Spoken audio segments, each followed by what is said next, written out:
Hey, this is going to be a Discogs success story.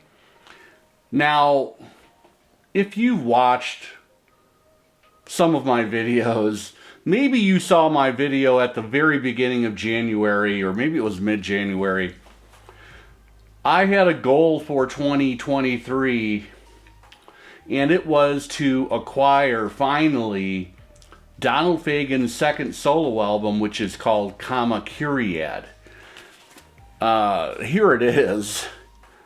And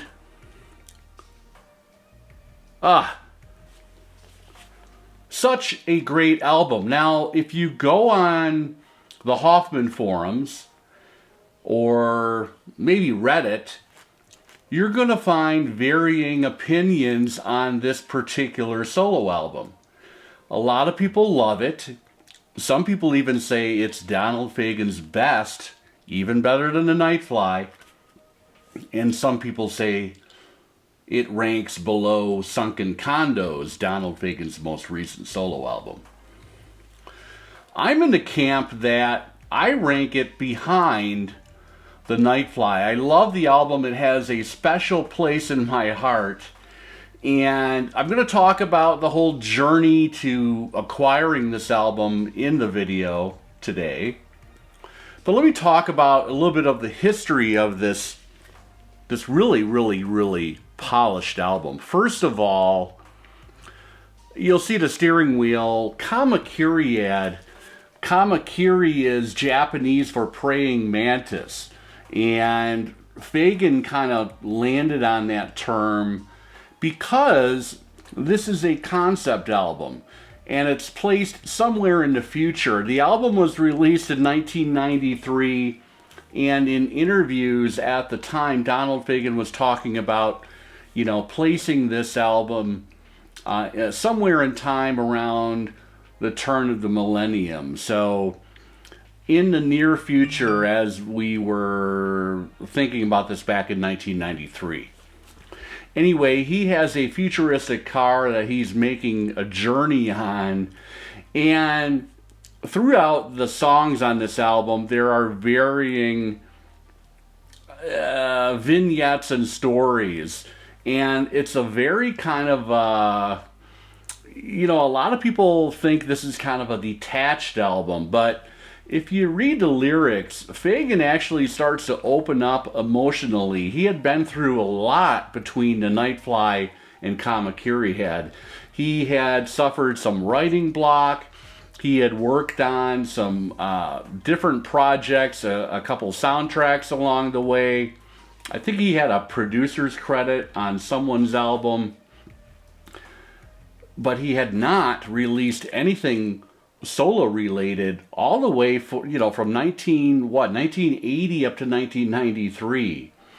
Now, one of the songs on the album, he had been working with that guy Walter Becker, and it dated back to like 1985, 1986. But most of these things were worked on and written around 1989, 1990, 91. It was recorded in New York City and on the island of Maui at Walter Becker's Hyperbolic Studios. A really cool situation, because this is why it's special to me. Walter and Donald came back together, and it's kind of a bromance here. These guys were meant to work together. They had an extended time off apart.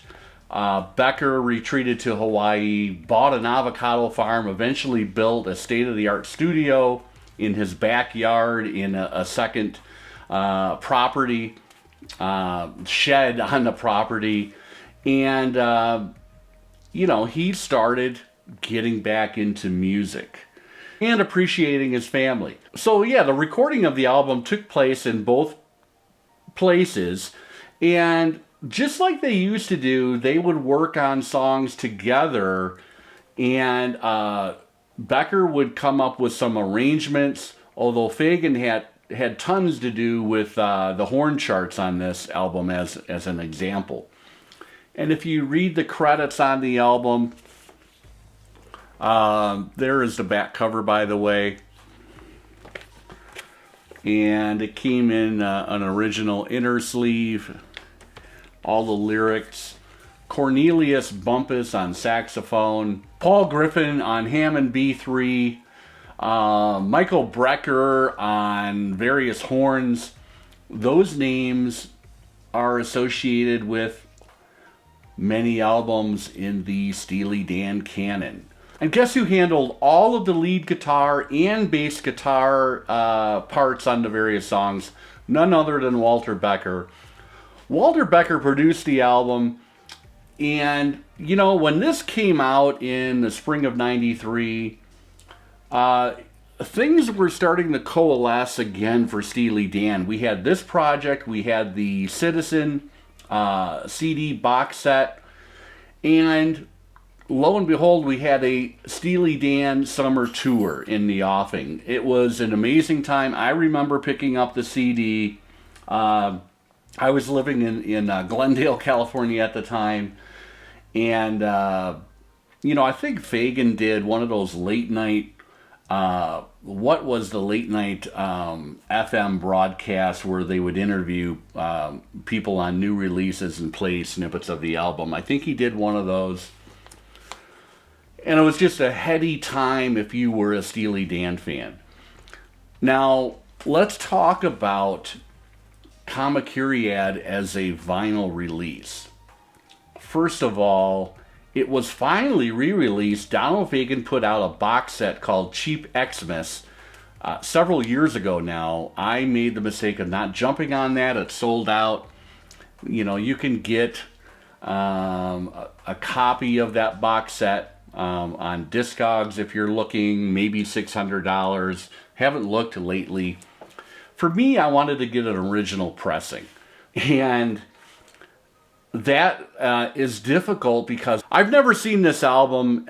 You know, over the years of looking for albums at used record shops all around the country, and I knew I was going to have to buckle up and get a copy from Europe. It was only released in Europe. This one is a German pressing. And by all accounts, I don't think very many were pressed. I don't know the exact number. But it is expensive. The median on Discogs right now, as I sit here today talking to you, I think is like $144.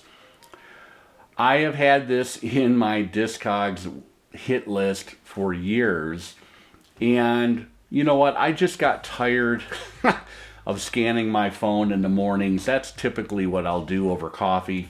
Hey, let's see if anything happened last night, anything newly released that's in my hit list on Discogs, and I would scan through that, and occasionally I would see Kamakiriad, and typically I would see it for an inflated price at an unacceptable condition. So about 2 weeks ago, I finally pulled, as the kids say, I pulled trig. And I looked at this vendor in Germany called Black Plastic, and I was pleased with what they had said about shipping. It was going to be internationally tracked and registered. And I only paid a little bit over median for the actual album, and shipping was reasonable. And man, I was really impressed with the tracking that I received, and I had the record in my hands in about 10 days after placing the order. Highly recommended, by the way. They gave me a little sticker. There's Black Plastic. They're based in Germany. 100% rating on Discogs. I will not hesitate to order from them again. I am a regular user of Discogs. I have no problem ordering things that are hard to find here in the US. I am a little bit gun shy on ordering from Europe because I've had two things now that have been lost. And, you know, I was reimbursed in both cases from the seller, but you know, during the pandemic, I had an XTC album lost, and I can't remember the most recent one. So I've always in the back of my mind just was thinking, God, I hope I can find a copy of Kamakiriad at one of the shows that I've been going to, and never see the album. So I am pleased to say I have it in my collection. I have listened to it front and back 2 or 3 times now in the week or so that I've had the album. Stunning. This is an audiophile recording, as are all of the Fagen solo releases. They all sound amazing. I have different iterations of the Nightfly, and I just have a single copy of Morph the Cat and Sunken Condos. Let's take a quick look at the record. There it is on the Reprise label from 1993. A near mint copy of this very difficult to find record, and you're going to have to typically find someone maybe in the U.S. that has a copy, or you're going to have to look in Europe or maybe Japan. I have had this limited edition gold CD for most of the year. I picked one of these up on eBay earlier, and I've been getting by with this, and this sounds amazing. There's nothing wrong with this gold CD, but I wanted to have an original pressing, and it is here. I am so very pleased. And again, this was a great success on Discogs. There are varying degrees of people that are having different issues with Discogs as far as condition isn't what has been promised, or other issues, you know, things that are being lost in the mail as far as the international. I already talked about that. But I'm just so happy to have this in the collection. I wasn't going to let this go without talking about it, and I'm due for a video anyway. So there it is, ladies and gentlemen. Thank you for watching.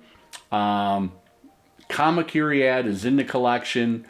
It is a great listen. Walter Becker has some imaginative and very tasty guitar work on the album. Tomorrow's Girls was the kind of minor hit on the album, but I particularly love On the Dunes. It's a great listen front to back. If you're streaming it, or if you have a CD copy, just listen to the album. It's a great album. It's something that's not really talked about as far as Fagen's solo work. The only thing I ever see anyone talking about is the one step for Nightfly, or I need to get the QuiX2, and yes, I do need to get that QuiX2 copy of the Nightfly. But I do have an original U.S. pressing of the Nightfly, master disc, Robert Ludwig, and I picked up a really fine sounding Japanese pressing that is basically the same cut that Ludwig did. There's no real difference. I'm lucky that the U.S. pressing is dead silent, as is the Japanese pressing, so I'm all set, I think, with the Nightfly. If you know, if I find someone wanting to do some kind of a trade, or if I can find the Nightfly one step at a reasonable price somewhere down the road, I might pull trigger on that too. Take care, everybody. This is Tim with the University of Vinyl. If you liked this video, if you like any of my videos, consider subscribing and hit the like button, all that stuff. Take care.